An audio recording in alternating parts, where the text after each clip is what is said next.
You hear that?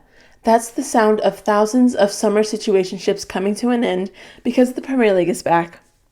And so are the recaps. We kicked things off at Anfield with Liverpool hosting Bournemouth in an emotional return home since the loss of Jota this summer. Credit to the Cherries though, they didn't just roll over.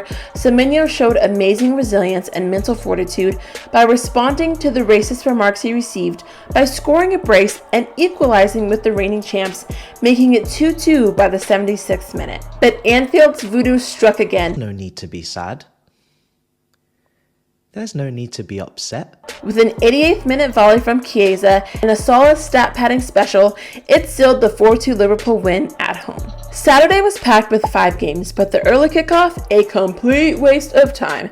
I didn't get no sleep because of y'all. Y'all not gonna get no sleep because of me. I woke up at 6 a.m. for Villa versus Newcastle and it ended in a 0-0. That is literally all I have to say about that match. We're going to move on. At 3 p.m., Sunderland stole the show. Back in the Premier League for the first time since 2017 and getting their first league win in August since 2010, they destroyed West Ham 3-0. It was a great day for the Black Cats, but it left many West Ham fans wondering 2 things in particular. 1. Is it time for Graham Potter to be sacked? And 2, if things do not improve with their form, is relegation imminent? Only time will truly tell on both counts. Over at Brighton, Fulham scored a dramatic equalizer in the 97th minute to snag a point against the Seagulls on the road. But outside of the 2 goals scored by both sides in the second half, the teams looked stuck in neutral, still trying to find their rhythm. It kind of felt like they were still on summer vacation. To finish off the 3 p.m. tripleheader, Thomas the Tank Engine seems to have the Lily Whites cruising down the track. I can confidently say that Kudus is the key to the new attack of this team, and with 2 assists that helped Richarlison remember that he was Brazilian all of a sudden. This is Brazil.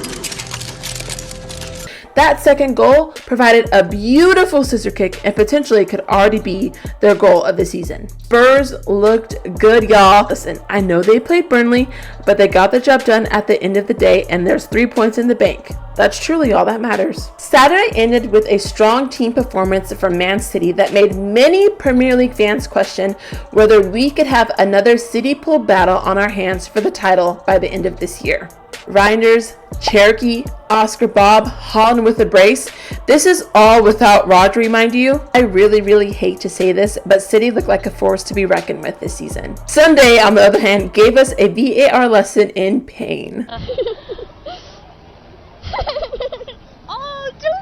The 0-0 draw between Chelsea and Crystal Palace truly had me question whether Chelsea knew they realized they had a game to play that day.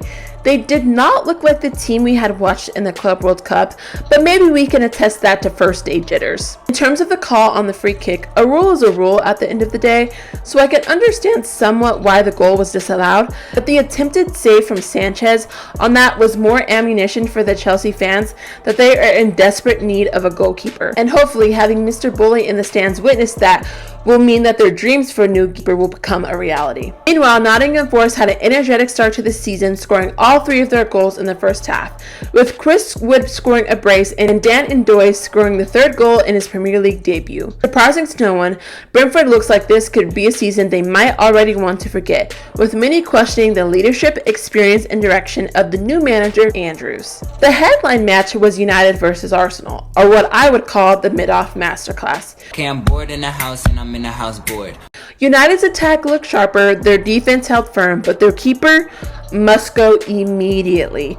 As for the Gunners, very flat, uninspiring performance. Outside of Rhea and maybe Gabrielle, it was nothing to write home about. It is match week 1, but with the performance of City and Liverpool this weekend, some might start to question whether they could even finish second this season. The match week ended on Monday night. Leeds celebrated their return to the Prem, scoring a penalty at the 84th minute mark for 3 points.